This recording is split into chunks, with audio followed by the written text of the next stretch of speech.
नमस्कार दोस्तों, आपका स्वागत है आपके अपने YouTube channel A to Z ई पाठशाला पे। आपने जो है मेरे साथ में पिछले वीडियो में वैदिक संस्कृति को जाना था, जिसमें हमारा वैदिक संस्कृति के बारे में हमने जाना कि वैदिक संस्कृति को दो भागों में बांटा गया है। वैदिक काल को एक ऋग्वैदिक काल और दूसरा उत्तर वैदिक काल। ऋग्वैदिक काल हमारा जो था 1500 ईसा पूर्व से लेकर 1000 ईसा पूर्व तक था।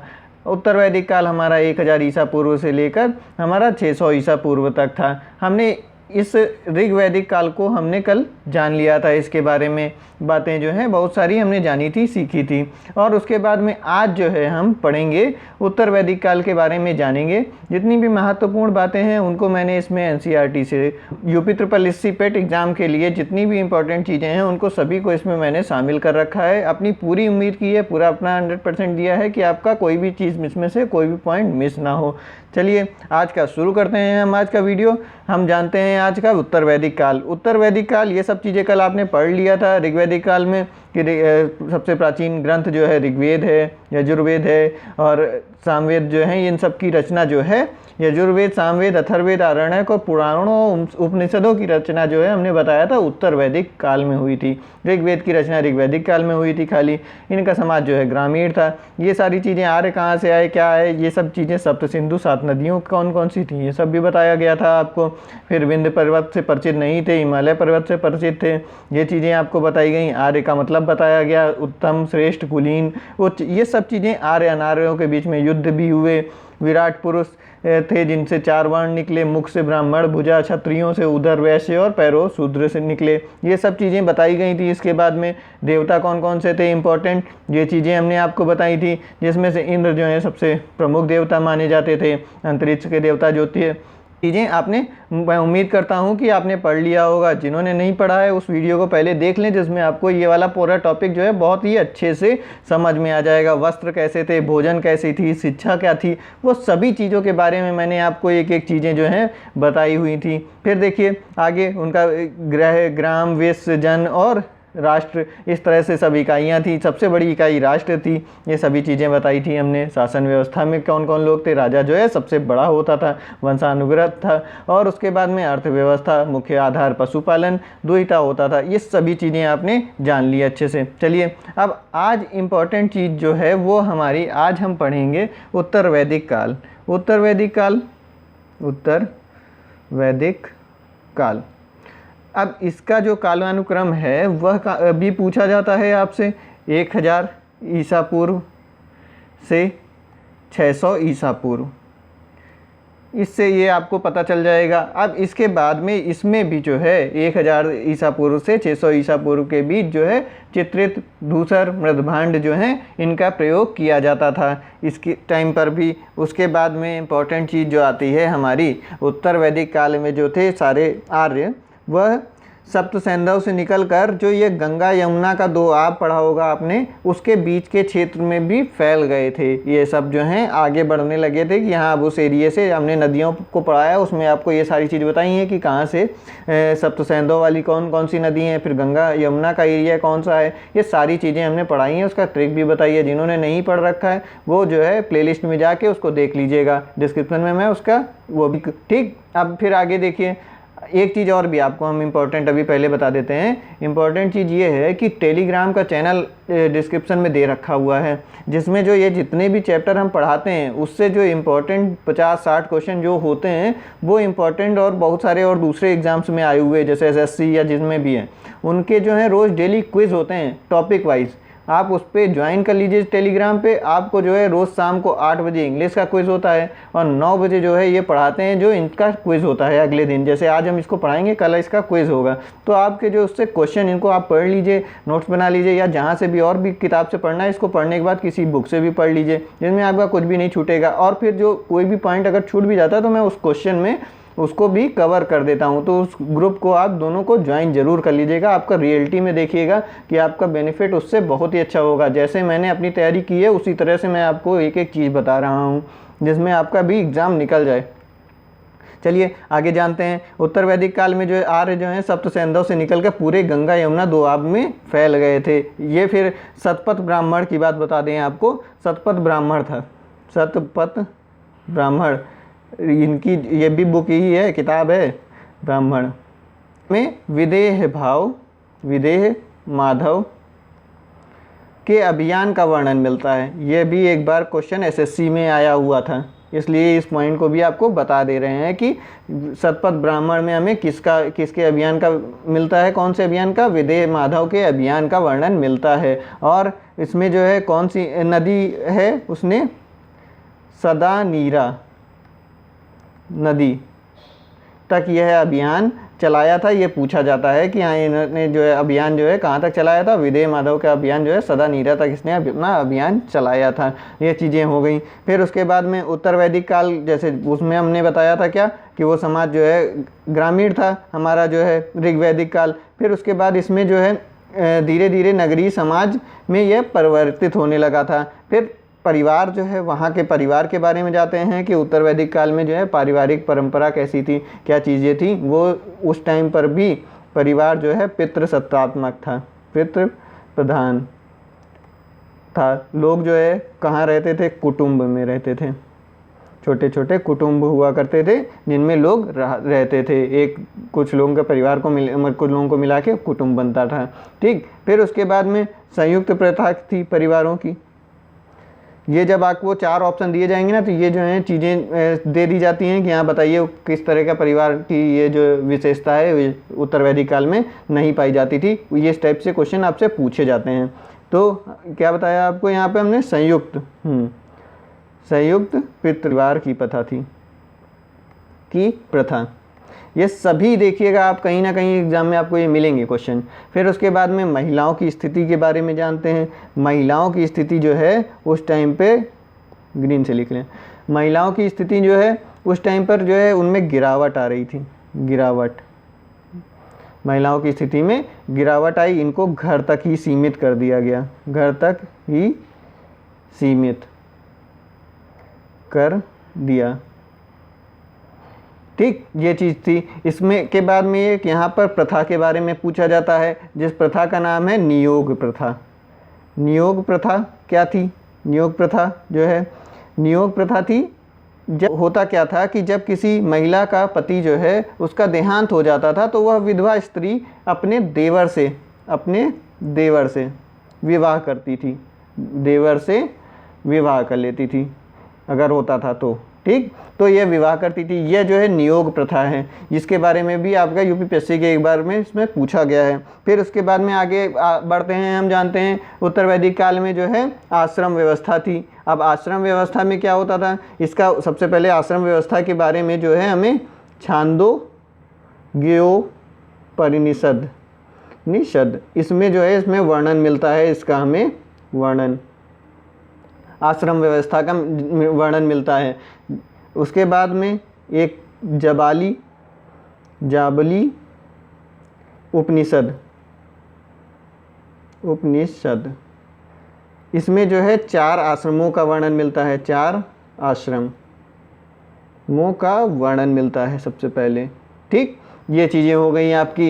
इसी के तहत जो है आपने सुना होगा कि यहाँ 25-25 करके विभाजित किए जाते हैं मानव जीवन, मतलब जैसे 100 साल का है, 100 वर्ष का है मानव जीवन कहा जाता है। फिर इसमें जो है 25-25 डिवाइड किए जाते हैं सारे आश्रम। 4 आश्रम हमारे कौन कौन से आश्रम होते हैं? ब्रह्मचर्य, गृहस्थ और वानप्रस्थ और फिर संन्यास। तो इसमें जो है ये आश्रम जो है ये जान लीजिए कौन 4 आपके आश्रम कौन से होंगे? 4 आश्रम ये भी पूछे जाते हैं कि यहाँ कौन कौन से आश्रम हैं। ये हो गया आपका पहला ब्रह्मचर्य, दूसरा नंबर गृहस्थ।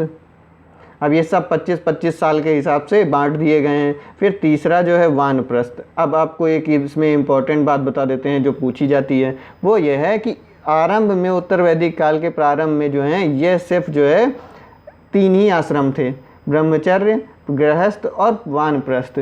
फिर जो चौथा आश्रम ये आपका आता है संन्यास वाला, संन्यास। यह आश्रम जो है हमारा उत्तर वैदिक काल का जब आखिरी टाइम आया, अंत काल के अंत में शामिल हुआ है ये।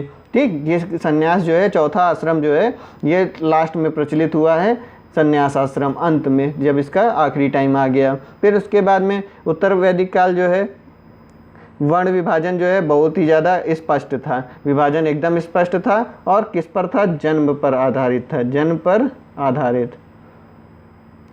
जन पर आधारित, जितने इंपॉर्टेंट पॉइंट हैं सब बताते हैं आपको हम, इसीलिए जन पर आधारित था। इसमें जो है 4 जातियां थी जो आपको हमने इधर पहले पिछले में बताया था। कौन कौन सी बट गई थी? ब्राह्मण, क्षत्रिय, वैश्य और शूद्र। फिर उसके बाद में इसमें जानते हैं हम कि गोत्र व्यवस्था आ गई थी। यहाँ पर ही विभाजन जो था ये जान लीजिए, वर्ण विभाजन लिख दे रहे हैं आपको जिसमें आपको कुछ मिस ना हो। ब्राह्मण, क्षत्रिय, फिर उसके बाद में वैश्य, अगला हमारा शूद्र। यह सब हमारी वर्ण व्यवस्था थी। फिर गोत्र का आता है, उल्लेख होता है। गोत्र का सर्वप्रथम उल्लेख प्रथम उल्लेख जो है इसका मिलता है हमें अथर्ववेद में। अथर्ववेद में इसका सबसे पहले हमें उल्लेख मिलता है। अब इसके बाद में जो गोत्र व्यवस्था का इसमें उदय हुआ कहाँ से? अथर्ववेद से। फिर इसमें जो है उत्तर वैदिक साहित्य में 3-4 लोगों का उल्लेख बहुत ज़्यादा फेमस है। इनका नाम भी आपको जानना चाहिए क्योंकि ये पूछे जाते हैं कि किनका नाम है। ये फीमेल लोग हैं, इनका नाम है साहित्य में, उत्तर वैदिक साहित्य में इन लोगों का नाम मिलता है। एक गार्गी, वाका, नावी और मैत्रेयी। ये जो विदुषियाँ हैं इनका उल्लेख जो है हमें मिलता है उत्तर वैदिक काल में। ये जो हैं, ठीक, ये चीज़ें हो गई। उसके बाद में उत्तर वैदिक काल में कबीलों से जनपद बनने लगे थे। कबीले छोटे होते थे, जनपद जो है बहुत ज़्यादा बड़े होते थे, उनके हिसाब से जनपद बनने लगे थे। इस काल में जो है केकय, गांधार, काशी, कौशल, मद्र आदि जो है प्रमुख एवं शक्तिशाली राज्य थे। उस टाइम पर उत्तर वैदिक काल में केकय, गांधार, काशी, कौशल और मद्र जो है सबसे ज़्यादा शक्तिशाली राज्य थे। फिर इस काल में जो है राजस्व का दैवी सिद्धांत सामने आया और राजनीति में महिलाओं की भागीदारी और धीरे धीरे कम होती चली गई। महिलाओं की स्थिति देखिए बता रहे थे ना, तो उसमें जान लीजिए कि स्थिति, और फिर इस तरह से पहले घर में बंद किया, फिर उसके बाद में उन्होंने और भी धीरे धीरे करके स्थिति जो है भागीदारी उनकी जो है राजनीति में वो भी कम होने लगी। फिर इसके बाद में पुरु और भरत जनपदों को मिलने से एक बड़ा और जनपद बना कुरु, और फिर तुर्वस और क्रीवी जनपदों के मिलने से पांचाल जनपद बना। अगर अच्छा पेपर बनाते हैं तो ये क्वेश्चन आपको इस तरह के मिलते हैं उसमें कि पुरु और भरत और कुरु, और ये चलिए इसमें नहीं अगर मिलेंगे हैं, इसमें इजी होंगे तो ये मेंस में आपको क्वेश्चन मिलने के ये चांस बहुत ज़्यादा हैं। इस तरह के अच्छे पेपर बनाने में ये क्वेश्चन आपको मिलते हैं, पांचाल। फिर उसके बाद में हमारा जो है राजा सुयश अश्वमेघ एवं वाजपेय जैसे जो है विशाल यज्ञों का आयोजन करता था। कौन कौन से? राजसूय और अश्वमेघ और वाजपेय, ये सब यज्ञों के नाम है, जिसमें से आपने अश्वमेघ यज्ञ तो सुना ही होगा, रामायण देखी होगी तो उसमें भी सुना होगा। बहुत जगह अश्वमेघ यज्ञ का नाम तो ज़्यादा लोग जानते रहते हैं, लेकिन राजसूय और वाजपेय भी यज्ञ विशाल यज्ञ हैं, इनका भी आयोजन जो है राजा करता था। और फिर जानिए फिर ये जानिए कि किधर के राजा जो हैं उनको क्या कहा जाता था। पूर्व के राजा जो होते थे उनको सम्राट कहा जाता था, पश्चिम के राजा जो होते थे उनको स्वराट कहा जाता था, फिर उत्तर के राजा जो होते उनको विराट कहा जाता था, दक्षिण के राजा को भोज कहा जाता था और मध्य के राजा को राजा कहा जाता था। ये चारों शब्द हैं। इस तरह से क्वेश्चन बनाते हैं कि बताइए उत्तर वैदिक काल में पश्चिम के राजा को क्या कहा जाता था। आपके पास ऑप्शन आएगा सम्राट, स्वराट, विराट और भोज, ये सभी या फिर राजा, ये चारों ऑप्शन दे देंगे आपको कोई भी और उसमें से पूछेंगे। इस तरह से आपको बताना होगा। आप जानते हैं वहाँ पर उस टाइम पर मुख्य पदाधिकारी, और एक चीज़ हाँ एक इम्पॉर्टेंट बता दें, जैसे ऋग्वैदिक काल में था कि आनुवांशिक था राजा का पद, उसी तरह से इसमें भी पद जो है आनुवांशिक ही था, मतलब कि राजा का बेटा जो है वही राजा बनता था। फिर उसके बाद में जो है उसके पद का महत्व भी और बढ़ जाता था। मुख्य पदाधिकारियों के बारे में बताते हैं। उत्तर वैदिक काल में मुख्य पदाधिकारियों को रत्निन कहा जाता था। रत्निन, ये बहुत ही शब्द इंपॉर्टेंट शब्द है, रत्निन कहा जाता था। और इसमें जो है, और इस काल में जानिए पदाधिकारियों के नाम बताते हैं। पुरोहित के बाद में जो है सेनापति होता था, पुरोहित, और इसके बाद में सेनापति, और होता था द्वारिक। द्वारी का क्या काम होता था? द्वार पर का जो है राजा के द्वार के जो है वहाँ सबसे प्रमुख अधिकारी होता था। प्रमुख द्वार का प्रमुख अधिकारी जो है द्वारिक कहते थे उसको। फिर संग्रहित जो है कोषाध्यक्ष होता था, कोष रखता था। कोषाध्यक्ष तो हमेशा से रहे हैं, पैसा संभालने वाले लोग मिलते ही हैं हर जगह। फिर उसके बाद में भाग दूध होता था कर। देखिए आज ही नहीं टैक्स लगता है, हमेशा से टैक्स लगता हुआ चला आ रहा है। कर संग्राहक था। फिर उसके बाद में छत्री जो होता था घरेलू कार्य वाला था, घरेलू कार्य का अधिकारी था। उसके बाद में देखते हैं अगला अधिकारी कौन होता था, यहाँ जगह नहीं है आगे लिख देते हैं। इसका था अधिकारी का नाम पालागल।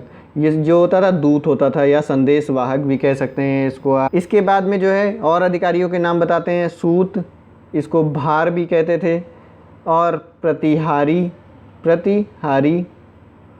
इसके बाद में अच्छवाप, ये जो होता था अच्छवाप जो है जुआ निरीक्षक, जुआ भी खेला जाता था उस टाइम पे, निरीक्षक होता था। ये चीज़ें हो गई, ये सब मुख्य पदाधिकारी हो गए आपके। और सबसे नीचे जो इस स्तर का जो अधिकारी होता था, सब ये पूछा जाता है क्वेश्चन ये वाला, सबसे निचले स्तर का जो अधिकारी होता था, निचले स्तर का अधिकारी हो गया ग्राम अधिकारी, ग्राम अधिकृत। ये सबसे नीचे वाला अधिकारी होता था। ब्राह्मण की हत्या उस टाइम पर सबसे बड़ा पाप था, सबसे बड़ा अपराध था। सबसे बड़ा अपराध आपका था ब्राह्मण हत्या। ये हो गई चीज़ें आपकी जितनी इम्पोर्टेंट थी। इसके बाद में अथर्ववेद में सभा एवं समिति को प्रजापति की 2 पुत्रियां कहा गया है। सभा एवं समिति को जो है पुत्रियां कहा गया है। ये चीज़ें हो गई आपकी। सभा, समिति और विदथ नामक 3 राजनीतिक संस्थाएं थीं। हालांकि समिति सबसे प्रमुख राजनीतिक संस्था बन गई थी। ये मैंने आपको जो है ऋग्वेदिक काल में भी बताया था। कौन कौन सी थी? सभा, समिति और विदथ। ये 3 जो हैं राजनीतिक संस्थाएं थी। उससे जो है इसमें जो है समिति जो है वो इस काल में सबसे ज़्यादा प्रमुख बन गई थी। फिर आगे बढ़ते हैं रत्निन। अभी जो रत्निन बताया आपको, ठीक, रत्निन कौन है? मुख्य पदाधिकारी थे। अब मुख्य पदाधिकारी जो हैं इनकी संख्या कितनी होती थी? 12 होती थी। फिर युवराज होता था। उसके बाद में पूरा क्रम बताए दे रहे हैं। सेनानी, सेनापति, अगला नंबर आता ये 1 2 3। फिर अगला नंबर आता था चौथा जो है पुरोहित का, पुरोहित, मंत्री। फिर 5वें नंबर पे आते थे महिषी, पटरानी जो हैं ये 5वें नंबर पे आते थे। 6वें नंबर पे थे भाग, दूध और कर संग्राहक, ये क्रम है। 7वें नंबर पे थे सूत, सारथी। आप इनको नाम याद करना है, पढ़ लेना है आपको। नाम जो है रटना नहीं है उस टाइप से कि इनका क्या क्रम था। सबसे पहला वाला और सबसे छोटा वाला जो है आप याद कर सकते हैं। बस इतनी ही चीज़ें आपसे पूछी जाएंगी। उसके बाद में 7 के बाद में 8 नंबर पालागल। ये कौन होते थे? राजा के मित्र होते थे, राजा का मित्र, पालागल। फिर उसके बाद में हमारा आता है 9वां संग्रहीता, बता दिया आपको, कोषाध्यक्ष होता था। बाद में 9वें के बाद में 10वां नंबर हमारा है छत्र, प्रतिहारी। 11वां नंबर हमारा ग्रामीण, लड़ाकू दल का नेता होता था, लड़ाकू दल का नेता। आखिरी में हमारा 12वें नंबर पे आता है, जगह नहीं बची यहाँ पे लिख दे रहे हैं, अच्छवाप। अच्छवाप जो है पासे जो जुए के खेल में राजा का सहयोगी होता था, मतलब जुए में जो है राजा का सहयोगी होता था, के खेल में राजा का सहयोगी। ये सारी चीज़ें हो गई इस तरह से। इसमें आप जो है 8वां ज़्यादा अच्छे से याद कर लीजिएगा, 12वां याद कर लीजिएगा। पहला तो आपको पता ही है, दूसरे नंबर पर युवराज हो गया, ये इंपॉर्टेंट चीज़ है इसमें। बाकी फिर जानते हैं आगे। इसमें जो है उत्तर वैदिक काल में पशुपालन की जगह कृषि अर्थव्यवस्था का आधार बन गई। ऋग्वैदिक काल में हमारा पशुपालन था, इसमें जो है कृषि अर्थव्यवस्था का मुख्य आधार बन गई। विदेह इसके बाद में अलीगढ़ के पास में अतरंजी खेड़ा से लोहे के फाल का प्रयोग करने के प्रमाण हमें पाए गए हैं। कहाँ से? ये चीज़ जरूर पढ़ लीजिएगा, अतरंजी खेड़ा से प्रमाण पाए गए हैं। फिर उसके बाद में विदेह, काशी, कौशाम्बी आदि प्रमुख व्यापारिक केंद्र थे। 3 जो हैं हमारे, विदेह, काशी, कौशाम्बी ये जो हैं प्रमुख व्यापारिक केंद्र थे। निष्क, शतमान और कृष्ण इस काल के सिक्के थे। सिक्के के बारे में बहुत ज़्यादा पूछा जाता था है, किसी भी एग्ज़ाम में हो तो वहाँ पर पूछते हैं कि ये क्या था, इसका नाम दे देंगे। निष्क, इसमें देखिए ज़्यादा चीज़ें बात जानने वाली तो है नहीं, तो यही जो इम्पोर्टेंट शब्द होते हैं यही पूछे जाते हैं खाली। सतनाम और कृष्णन, कृष्णल, ये जो हैं किस सिक्कों के नाम हो गए, सिक्के थे ये सब। और फिर आप जानते हैं देवता के बारे में। देवता जो हैं हमारे, इसमें जैसे उसमें देवता थे वैसे ही जो है यहाँ पर इधर अभी लिख दे रहे हैं। देवता के बारे में बताएं आप, दूसरा पेज ऐड कर लेते हैं। देवता बताते हैं, देवता के बारे में जो है आपको बताएं तो इंद्र की जगह पर इंद्र थे, उसमें सबसे प्रमुख देवता। इसमें जो है शिव आ गए, प्रजापति या फिर शिव, ये सबसे प्रमुख देवता हो गए। उसके बाद में रुद्र का भी महत्व बढ़ा, और शूद्रों के देवता जो थे, कौन थे? शूद्रों के देवता पूषण थे। ये चीज़ें हो गई आपकी इस देवता के लिए। अब इसके बाद में इसमें जो है पुनर्जन्म, मोक्ष, कर्म के सिद्धांतों की स्थापना हो गई थी उत्तर वैदिक काल में। पुनर्जन्म, मोक्ष तथा कर्म के सिद्धांतों की स्थापना हो गई थी। यज्ञ जो हैं और जटिल होने लगे, यज्ञ की आपको बता दें जटिल होने लगे, और फिर उसके बाद में खर्चीले और ज़्यादा होने लगे। इसमें जो है पशु बलि दी जाने लगी, पशु बलि भी शुरू हो गई थी इस टाइम पर देना। इसके बाद में आप जान लीजिए 7 पुरोहित यज्ञ में भाग लेते थे। यज्ञों के संपादन का कार्य जो है कौन करता था? यज्ञों का संपादन करते थे, उनको कहते थे ऋत्विक, ठीक, ये कहा जाता था। फिर उसके बाद में इसके 4 प्रकार होते थे। होता ऋचाओं का पाठ करते थे, और अधर्वयु जो है कर्मकांड का भार का वहन करते थे। उद्गाता गायन करते थे, और ब्रह्म जो है कर्म के अध्यक्ष होते थे। 4 लोगों की बात बताई आपको हमने। कौन? होता, अलग कलर से लिख दें जिनमें आपको पहचान में आए कौन होता है कि कौन नहीं होता है। होता, ये हो गए ऋचाओं का पाठ ये करते थे। फिर उसके बाद में अधर्वयु, कर्मकांड। अगला नंबर आता है उद्गाता जो है गायन। लास्ट में थे हमारे चौथे वाले ब्रह्मा, कर्म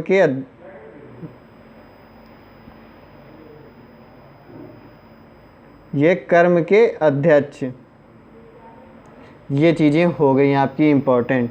फिर उसके बाद में आप बता दें आपको वेदव्यास जो हैं, वेदव्यास ऋषि का नाम सुना होगा आपने। वेदव्यास ने उत्तराखंड के बद्रिका आश्रम में महाभारत लिखी थी। इसी काल में लिखी गई है महाभारत किस काल में लिखी गई पूछा गया क्वेश्चन है। उत्तर वैदिक काल में लिखी गई। किसने लिखा? वेदव्यास ने लिखा। कहाँ लिखा? उत्तराखंड के बद्रिका आश्रम में लिखा। ये चीज़ें आगे पे हो गई। इसका इम्पोर्टेंट कि कहाँ लिखा था? उत्तराखंड के बद्रिका आश्रम में लिखा था। इसके बाद जो है अगस्त मुनि ने जो है दक्षिण में आर्य सभ्यता का प्रचार किया। कहाँ पर किया था? दक्षिण सब में, ठीक। ये आर्य सभ्यता का इन्होंने प्रचार किया। इतिहास एवं पुराण को जो है ये पढ़ लीजिए। इतिहास एवं पुराण को पंचवेद कहा जाता है। ये चीज़ शब्द पूछी जाती है आपसे। शतपथ ब्राह्मण जो है सबसे पुराना ब्राह्मण है आपका। इसके बाद में देखिए यज्ञ के बारे में जानते हैं। कौन कौन से उस टाइम पर यज्ञ होते थे जो प्रचलित थे, जिसके 2 नाम आपके मैंने पहले ही बताए थे। राजसूय यज्ञ किस लिए होता था? ये होता था राजा के राज्याभिषेक से संबंधित था। ये राज्याभिषेक, ठीक, ये हो गया। उसके बाद में अश्वमेध यज्ञ, किस लिए होता था। इसको तो आपने जो है रामायण जिन्होंने देखी होगी उसमें भी देखा होगा कि राम जी ने यज्ञ किया था, उसमें फिर जो है लव कुश ने जो है अपना उनका घोड़ा पकड़ लिया था। ये चीज़ जो है ये किस लिए होता था, राजा के प्रभुत्व के लिए, प्रभुत्व। उसके बाद में जो चुनौती देता था वो युद्ध करता था, अगर वो जीत नहीं पाता था तो फिर उसको जो है उनके साथ समर्पण करना पड़ता था। फिर उसके बाद में वाजपेय यज्ञ, ये होता था शौर्य एवं शक्ति प्रदर्शन के लिए, एवं शक्ति प्रदर्शन। फिर अगला यज्ञ है आपका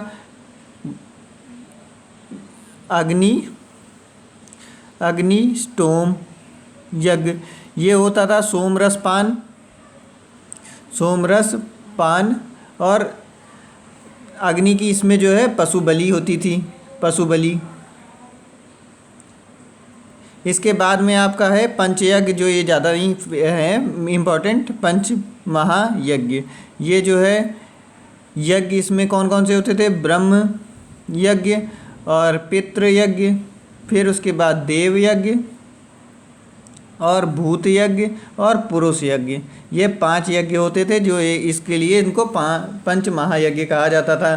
फिर अगला है हमारा, जान लेते हैं, ये हमारे जानने के लिए भी बहुत ज़रूरी है और ये चीज़ें हम लोगों को पता भी होनी चाहिए मेरे हिसाब से, कि हमारे देखिए संस्कार, 16 संस्कार के बारे में सुना होगा, लेकिन ज़्यादातर 99% लोगों को पता ही नहीं होता कि कौन कौन से 16 संस्कार हैं। क्या होता है संस्कार का अर्थ, क्या होता है, विधिवत शुद्धि के लिए होता है, आत्मा को शुद्ध करने, कठिनाइयों एवं बाधाओं से बचने, ईश्वर का आशीर्वाद प्राप्त करने के लिए संस्कारों का पालन किया जाता है। मुख्य संस्कारों की संख्या कितनी है, 16 है। ये बहुत बार क्वेश्चन पूछा गया है, कितने संस्कार हैं, ये हैं 16 हैं। इसके बाद में इसमें देख लीजिए कौन कौन से संस्कार होते हैं, गर्भाधान संस्कार, फिर उसके बाद में पुष्पवन संस्कार होता है, ये गर्भाधान के 3रे महीने में होता है। समत्योन्यन संस्कार जो होता है गर्भाधान के 4थे महीने में होता है। जातकर्म संस्कार, बच्चे के जन्म के बाद पिता शिशु को घी शहद चटाकर अब उसकी लंबी आयु मांगता है। फिर नामकरण संस्कार सबको पता होगा। निष्क्रमण संस्कार होता है, घर से बाहर पहली बार निकाला जाता है बच्चे को। फिर उसके बाद अन्नप्राशन संस्कार, फिर 8वां नंबर होता है चूड़ाकर्म संस्कार।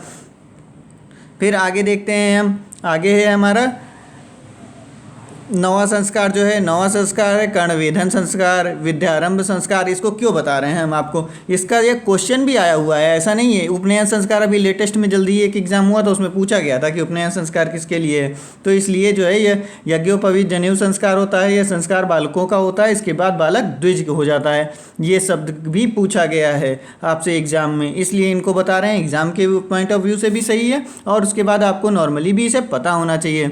ये फिर क्या है, वेदारंभ संस्कार, जब वेद का अध्ययन आरंभ करते हैं। फिर केशांत संस्कार, संवर्तन संस्कार, विवाह संस्कार, अंत्येष्टि संस्कार, ये सब चीज़ हो गई। ये आपके 16 संस्कार हो गए। के बाद जो है हम जान लेते हैं एक चीज़ और, वो थी क्या, विवाह कितने कितने प्रकार के उस टाइम पर होते थे वैदिक काल में। विवाह जो थे कुल 8 प्रकार के होते थे। ठीक, विवाह जो है 8 प्रकार के कौन कौन से, ब्रह्म विवाह, दैव विवाह, आर्य विवाह और प्रजापत्य विवाह जो है, इन सबको उत्तम माना गया है। इसमें सबसे ज़्यादा उत्तम जो है वो सर्वश्रेष्ठ माना गया है ब्रह्म विवाह को। ये जो है क्वेश्चन पूछा हुआ क्वेश्चन है आपका। फिर इसके बाद और कौन कौन से, इसमें क्या होता है, माता पिता उस कन्या को वस्त्र आभूषण देकर जो है वर को सौंपते हैं। विवाह सभी प्रकारों में इसमें सर्वश्रेष्ठ माना गया है। फिर बाकी क्या है, दैव विवाह, आर्च विवाह, प्रजापत्य विवाह, राक्षस विवाह, गंधर्व विवाह, 7वां आसुर विवाह और पैशाच्य विवाह। ये आपके सारे विवाह के टाइप हैं। ये हो गए आपके, इनको भी पढ़ लीजिएगा एक बार, जिनमें से अगर मान लीजिए पूछा भी जाएगा तो जहाँ तक उम्मीद है ब्रह्म विवाह के बारे में ही दोबारा भी पूछा जाएगा। और आपसे बहुत बार पूछा गया है प्राचीन नदियों के नाम और वर्तमान नाम, उनसे पूछा जाएगा कि वर्तमान नाम दे दिया जाएगा कि ये इसका वर्तमान नाम है, इसका प्राचीन नाम क्या था। ये पूछे जाने वाले क्वेश्चनों में है, बहुत बार पूछा जाता है। जैसे कि गंडक, सादा नीरा, गोमती, गोमल, काबुल जो है कुभा, स्वात, स्वास्तु और रावी को परुष्णी और झेलम को विस्तृता और चिनाब को अस्किनी।